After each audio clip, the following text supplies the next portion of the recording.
Just walking in Nara Park.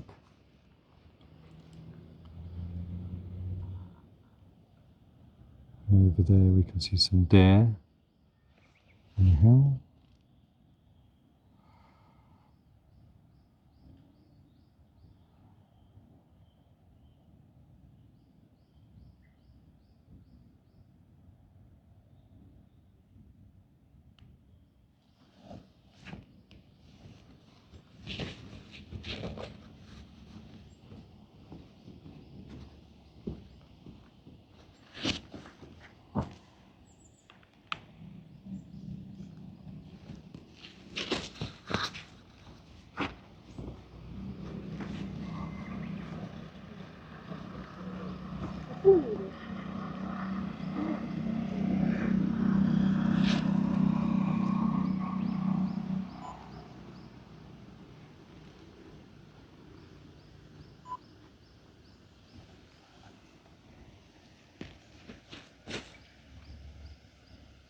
Good morning to the deer in Nara Park.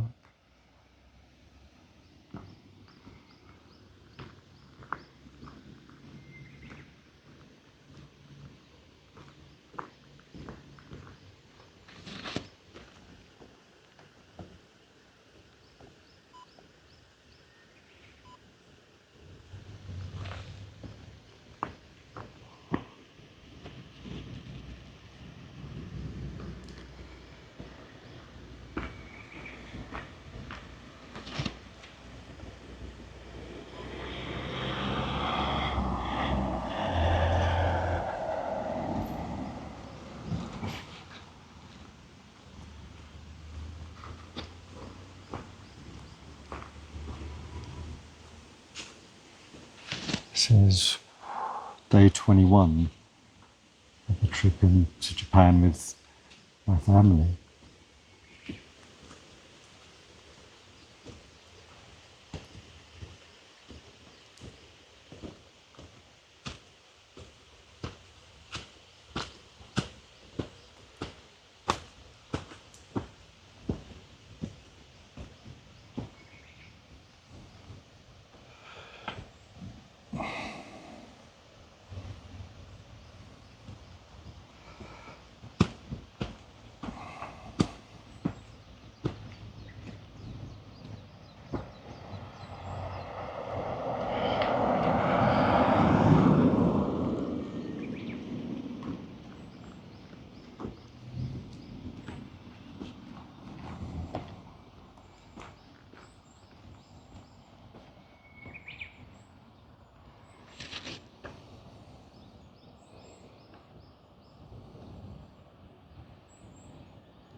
We're just walking down to this path where I'm going to read a bit of Marcus Aurelius' Meditations.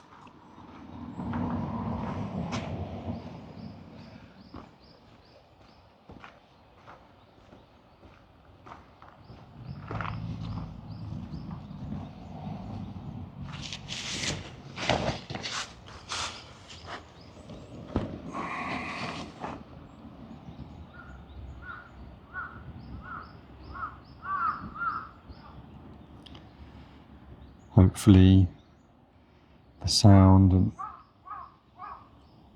works okay.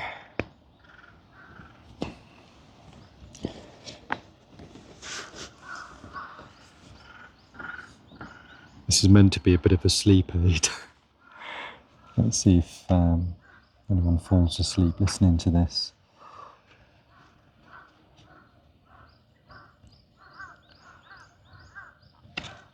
Just going to jump to book 2.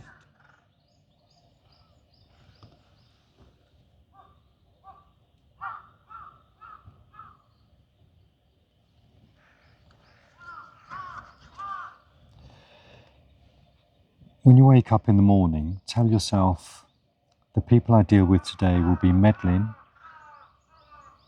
ungrateful, arrogant, dishonest, jealous and surly. They are like this because they can't tell good from evil. But I've seen the beauty of good and the ugliness of evil, and have recognized that the wrongdoer has, by a nature related to my own, not of the same blood or birth, but the same mind, and possessing a share of the divine. And so none of them can hurt me, no one can implicate me in ugliness, nor can I feel angry at my relative or hate him. We were born to work together like feet, hands and eyes, like the two rows of teeth, upper and lower. To obstruct each other is unnatural.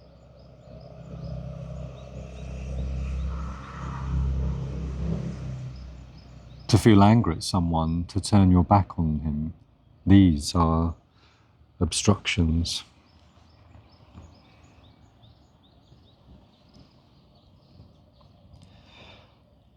Whatever this is that I am, it is flesh and a little spirit and an intelligence. Throw away your books, stop letting yourself be distracted. That is not allowed.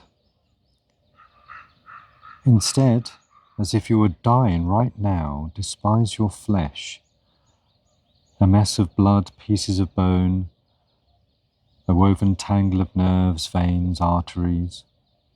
Consider what the spirit is, air, and never the same air, but vomited out and gulped in again every instant.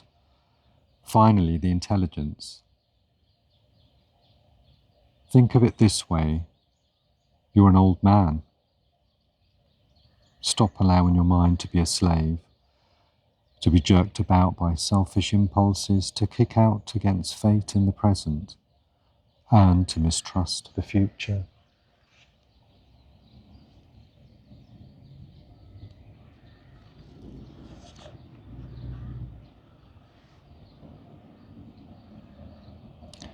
What is divine is full of providence. Even chance is not divorced from nature, from the inweaving and enfolding of things, governed by providence. Everything proceeds from it. And then there is necessity, and the needs of the whole world, of which you are a part. Whatever the nature of the whole does, and whatever serves to maintain it, is good for every part of nature. The world is maintained by change. In the elements and the things they compose, that should be enough for you. Treat it as an axiom. Discard your thirst for books, so that you won't die in bitterness, but in cheerfulness and truth, grateful to the gods from the bottom of your heart.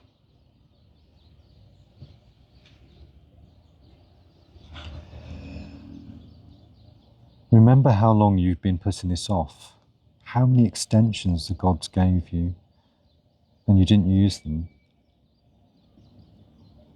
At some point you have to recognize that the world is that you belong to, what power rules it, and from what source you spring.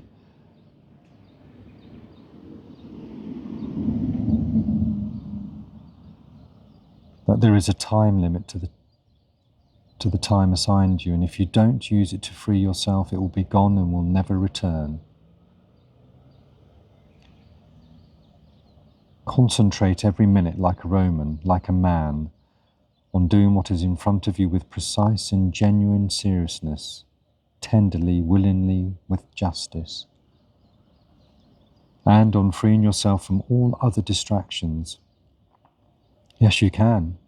If you do everything as if it were the last thing you were doing in your life, and stop being aimless, stop letting your emotions override what your mind tells you, stop being hypocritical, self-centered, irritable.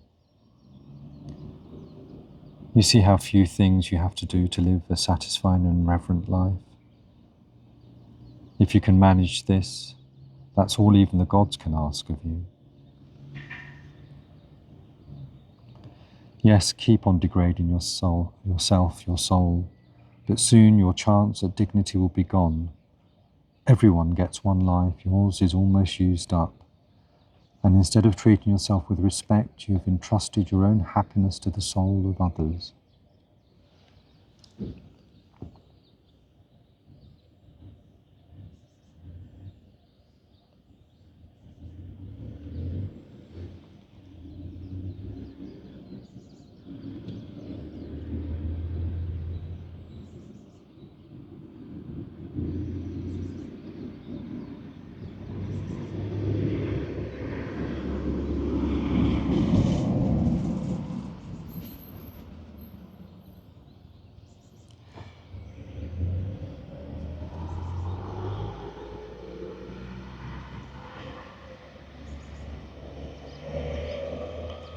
Do external things distract you? Then make time for yourself to learn something worthwhile. Stop letting yourself be pulled in all directions, but make sure you guard against the other kind of confusion. People who labour all their lives but have no purpose to direct every thought and impulse towards are wasting their time, even when hard at work. Ignoring what goes on in other people's souls, no one ever came to grief that way. But if you won't keep track of what your own soul's doing, how can you not be unhappy? Don't ever forget these things: the nature of the world, my nature, how I relate to the world, what proportion of it I make up. That you are part of nature, no one can prevent you from speaking and acting in harmony with it always.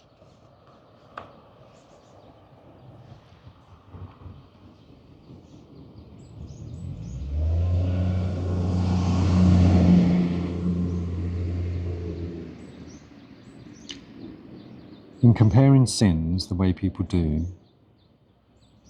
Theophrastus says that the ones committed out of desire are worse than the ones committed out of anger, which is good philosophy.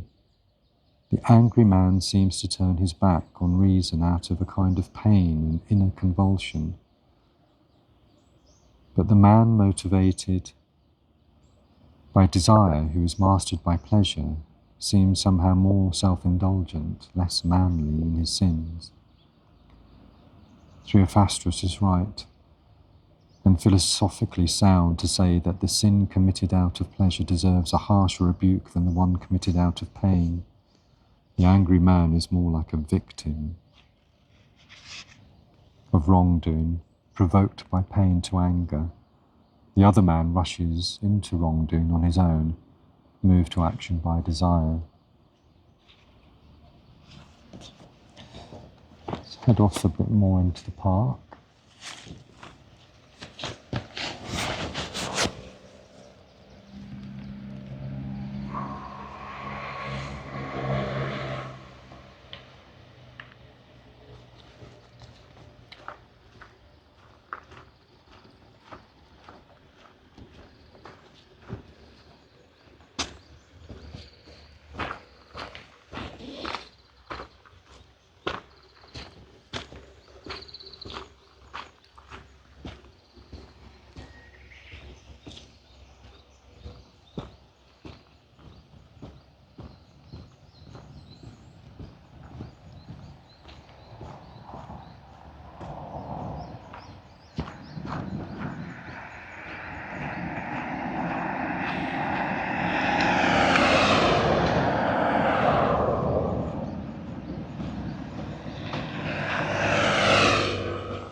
giant stone lanterns.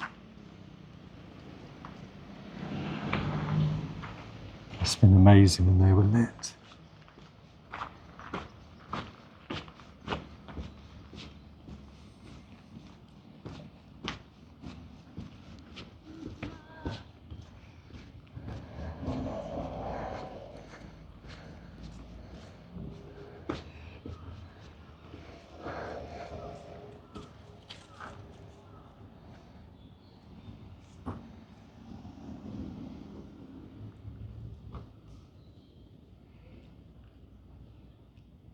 Which way are you going?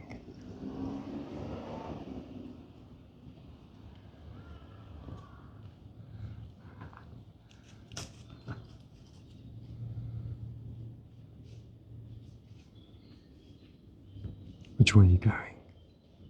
Yeah. People out in the morning, taking photos, videos, strolling. This tree we saw yesterday, it's just stunning. Beautiful tree. And the roots, remarkable.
Hello.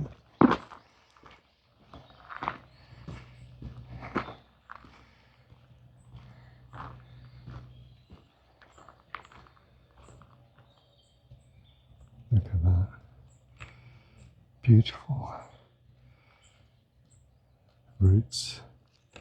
Oh, started. Magnificent tree. It's going up and up.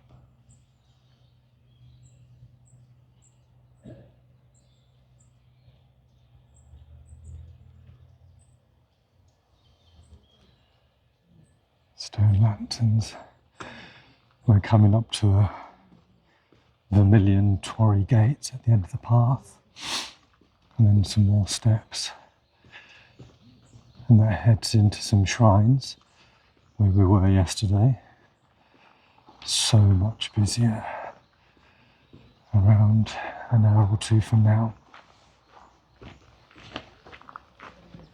Very, very quiet at the moment.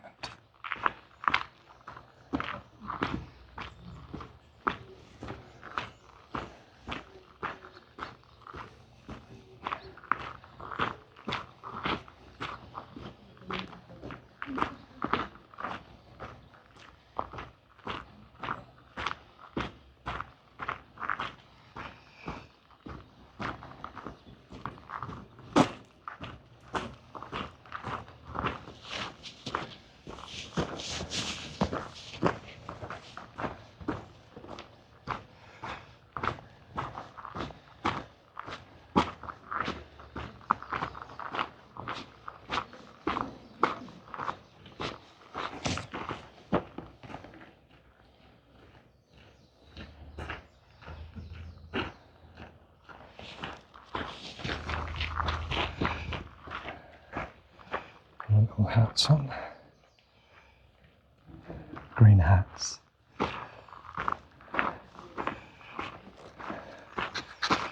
There's a C.S. Lewis Narnia-esque great stag.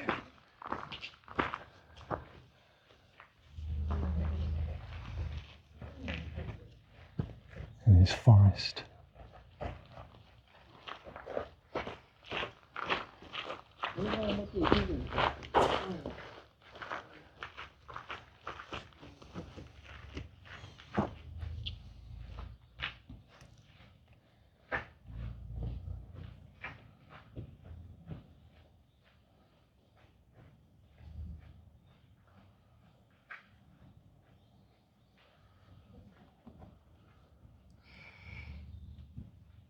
See two lions guarding the entrance.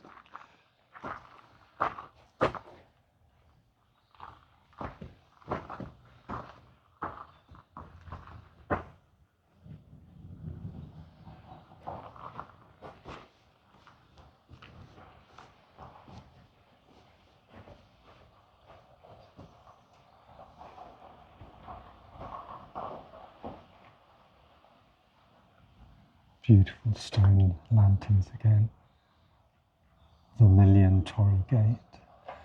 It's customary to walk down the side and a little nod or bow out of respect. There we go. And you can imagine these lanterns lit in the evening.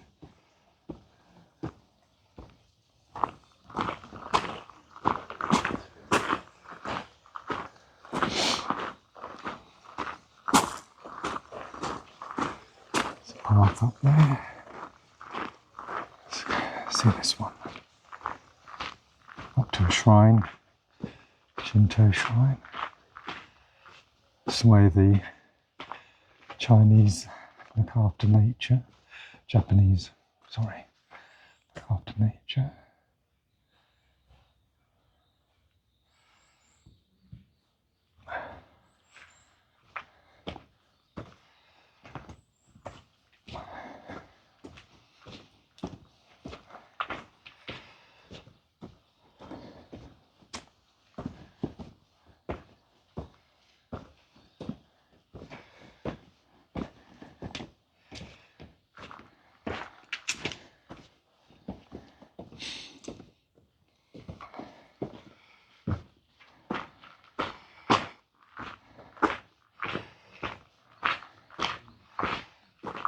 various lanterns, steps to a Shinto shrine. You can start to see the wisteria.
These are prayers.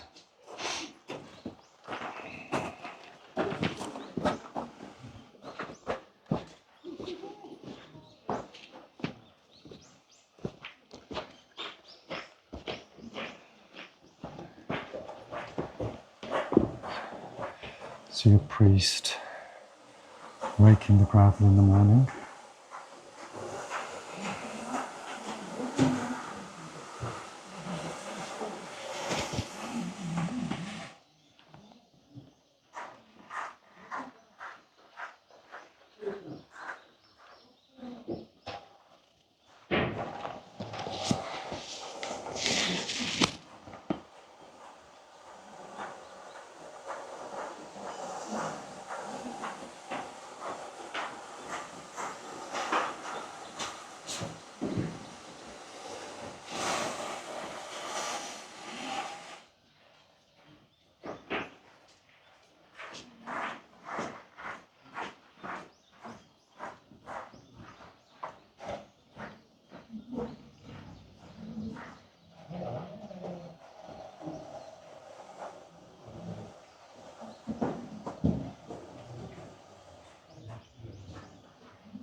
And from here we did a 5-hour hike, 6-hour hike yesterday into the forest.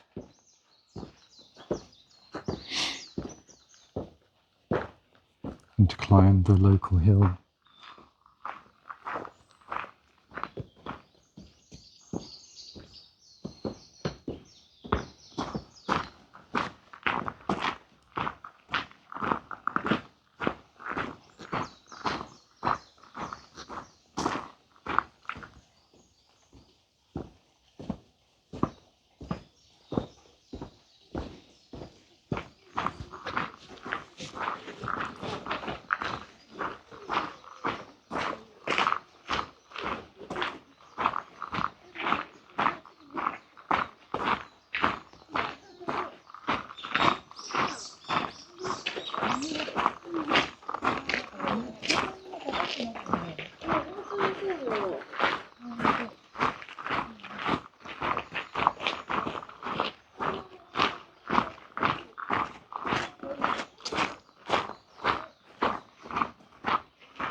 Ooh.